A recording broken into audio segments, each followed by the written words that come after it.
Halo guys, sobat-sobatku yang berbahagia dimanapun kalian berada, gimana kabarnya nih? Kembali lagi bersama kami, channel Mondays Movie, channel yang khusus membahas alur. Saya masih ketagihan nge-review film Korea guys, di luar ekspektasi saya yang beranggapan bahwa Korea itu hanya mempunyai drakor. Ternyata mereka mempunyai film-film yang hebat dengan ending yang mind-blowing. Dan film kali ini benar-benar membuat saya tegang atas bawah. Tapi sebelum masuk ke ceritanya, seperti biasa jika kalian suka dengan videonya bisa like, share, dan subscribe channel ini. Dan langsung saja, linknya wae.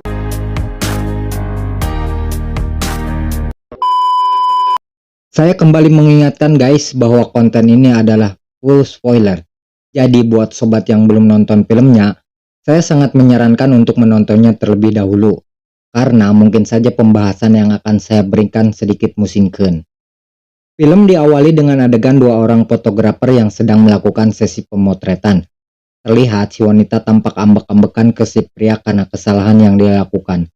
Untuk itu mereka pun memutuskan pergi dari sana. Saat akan pergi, tiba-tiba mereka ketakutan seperti melihat sesuatu hal. Dan inilah No Mercy. Keesokan paginya polisi terlihat berkumpul di tempat itu. Terlihat juga di sana aktor utama kita yang bernama Kang Min Ho dan Min So Young ikut dalam penyelidikan itu. Karena faktanya di sana telah ditemukan sesosok mayat korban pembunuhan. Dan yang lebih parah, mayat tersebut ditemukan dalam keadaan termutilasi dengan bagian tangan kanan yang belum ditemukan. Sehingga bisa dipastikan bahwa ketakutan dua orang kemarin disebabkan karena hal tersebut. Setelah itu polisi membawa mayat tersebut ke sebuah laboratorium untuk diotopsi. Pada scene ini jujur saya merasa ngilu guys, karena sang aktor utama atau Profesor Kang harus membedah tubuh si mayat dan itu terlihat begitu realistis ya. Setelah prosesi otopsi, didapat fakta bahwa kematian korban disebabkan karena benturan benda keras di kepala yang menyebabkan tengkoraknya retak. Dan kemungkinan besar pembunuhan dilakukan di sebuah tempat yang mempunyai tekstur tanah yang berbatu. 범행 도구는 길고 단단한 둔기를 사용한 것으로 보이고 이렇게 길게 난 상투 쳤던가. 대금박이 쥐들어가지고 대금박이. 그런데 땅에 얼굴이 처박히면 입. Singkat cerita, kita melihat detektif Min yang sedang melakukan presentasi atas analisanya bersama Profesor Kang. Dia menjelaskan bahwa mutilasi korban sangat identik dengan sebuah buku yang ditulis oleh seseorang.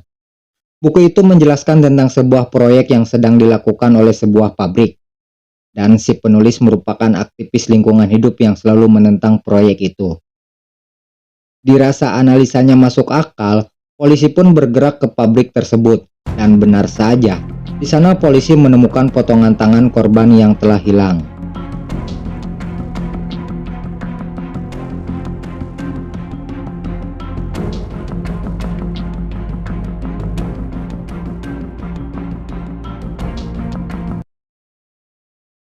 Tanpa pikir panjang, polisi menemui si aktivis sekaligus penulis buku tersebut. Pria itu bernama Lee Song Ho. Kemudian dia diinterogasi oleh Min dengan mengumpulkan fakta yang dibawanya. Tanpa diduga dan tanpa pembelaan sedikit pun, Lee mengakui bahwa dia memang pembunuh wanita itu. Lalu apakah film akan selesai sampai di sini? Tidak secepat itu guys. 범인 잡으셨어요. Di tempat lain kita melihat Profesor Kang yang sedang menjemput anaknya. Kemudian dia didatangi oleh orang misterius dan memberinya sebuah dokumen. Setelah dibuka ternyata isi dokumennya adalah sebuah foto yang menunjukkan anaknya yang sedang disekap.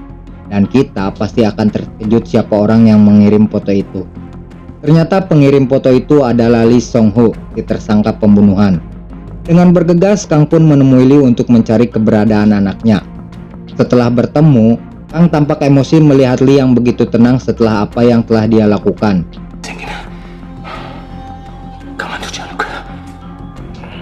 Namun Lee mengatakan bahwa dia akan membebaskan putrinya, asalkan Kang juga mau mengeluarkan dirinya dari kantor polisi. Tentu saja itu adalah hal yang sangat sulit bagi Kang, mengingat Lee yang telah mengakui semua perbuatannya, dan sepertinya Lee sedang mempermainkan Kang. Namun Kang tidak mempunyai pilihan lain. Dan mau tidak mau dia harus mengikuti keinginan Lee.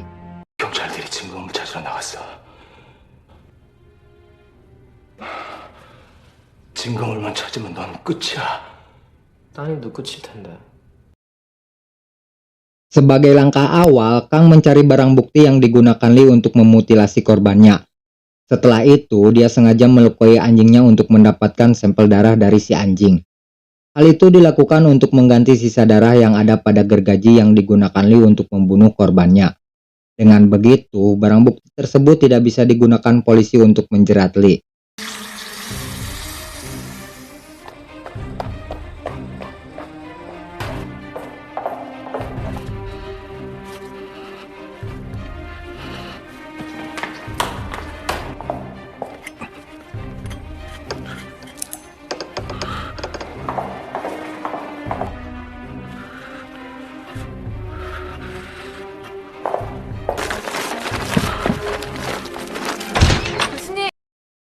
Hal lain yang harus dilakukan Kang adalah mencari senjata yang digunakan Lee untuk memukul kepala korban.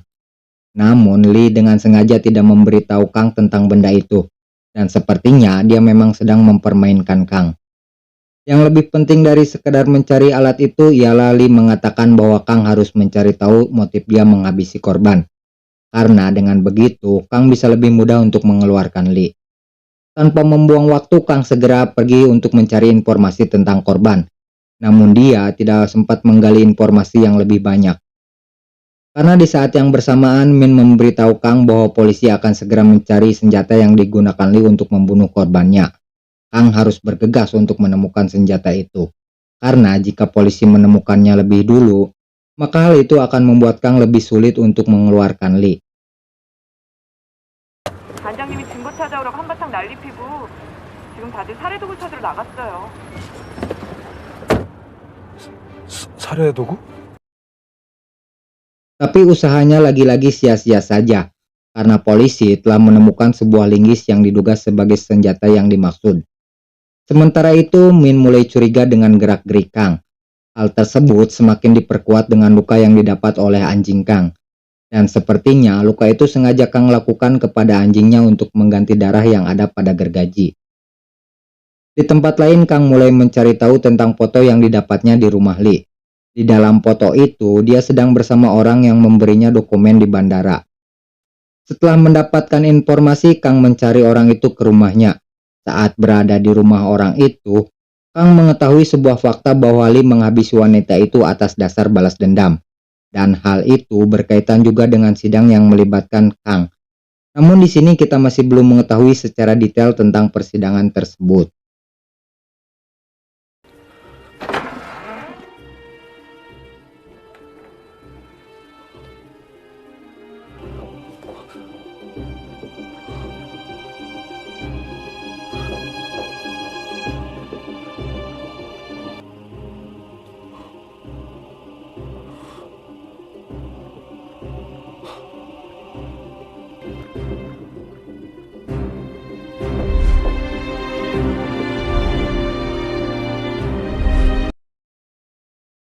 Mengetahui fakta itu, Kang segera menemui Lee untuk berbicara dengannya. Tapi Lee tidak mau membahas hal itu dan masih memperingatkan Kang bahwa waktunya semakin sempit untuk dia membebaskan Lee dari tempat itu.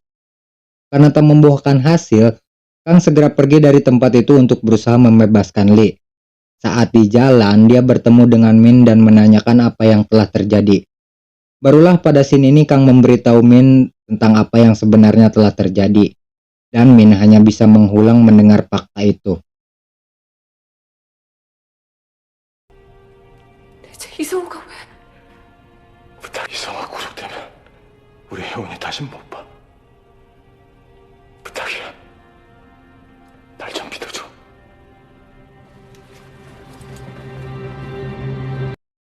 Karena merasa penasaran dengan apa yang telah terjadi, Min kemudian mencari data tentang Kang dan kasus yang pernah dia tangani. Dari data itu, didapat fakta bahwa Kang pernah bersaksi pada sidang yang melibatkan adik dari Lee. Namun data tersebut tidak begitu lengkap, sehingga Min harus meminta temannya untuk masuk dan mencari data yang lebih penting lagi. Di tempat lain, Kang mulai melakukan rencana untuk menjadikan orang lain sebagai tersangka pembunuhan, yaitu dengan cara menempelkan sperma orang itu pada alat kemaluan korban. Yang sebelumnya dia mendapatkan itu dengan bantuan wanita pengencrit yang telah melakukan ritual adu bagong dengan si pria. Karena takut kena teguran, maka adegan ngadu bagongnya tidak bisa saya tampilkan guys.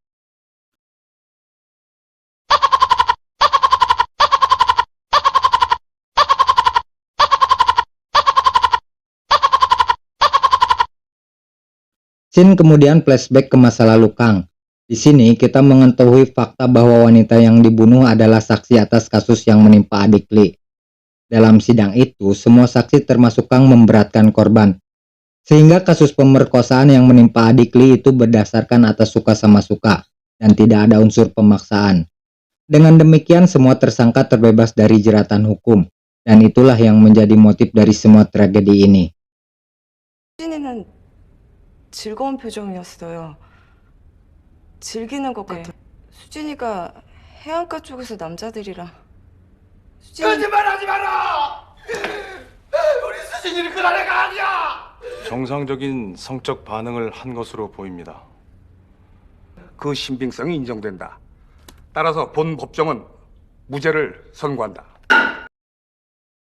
Setelah polisi mendapatkan tersangka lain, dengan begitu status tersangka Li menjadi gugur, sehingga dia bisa bebas dari tempat itu. Karena Kang sudah memenuhi janjinya, maka dia meminta Li untuk memberitahu di mana dia menyekap anaknya. Kemudian Li memberitahu bahwa anaknya disekap di rumah adik angkat Li, yang padahal Kang pernah pergi ke tempat itu sebelumnya. Dengan bergegas dia pun segera menuju ke rumah itu. Dan di sana rupanya Min sudah terlebih dahulu berada di tempat itu dan sempat bertarung dengan adik Li. Namun dia berhasil membunuhnya dengan sebuah tembakan yang bersarang pada dada orang itu.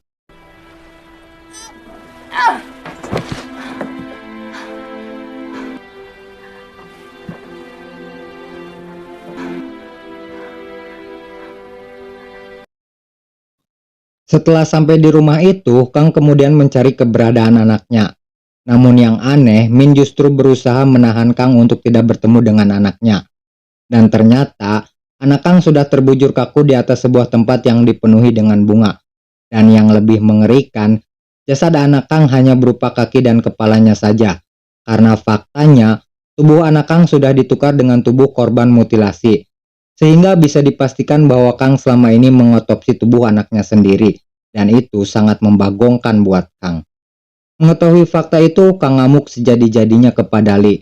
Dan tanpa ampun dia melepaskan tembakan kepada Li sehingga membuatnya mati di tempat.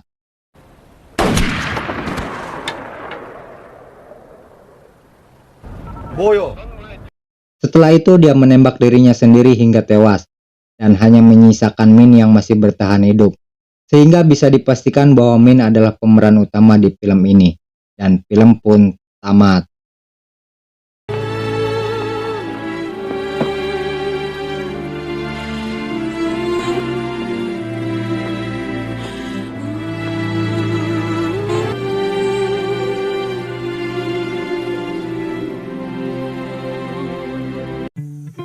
Tak banyak penjelasan lagi guys, pokoknya filmnya keren lah. Buat sobat yang mau nonton full versinya bisa komen di kolom komentar, nanti saya kasih linknya. Terima kasih atas semuanya dan tetap di Dio wae.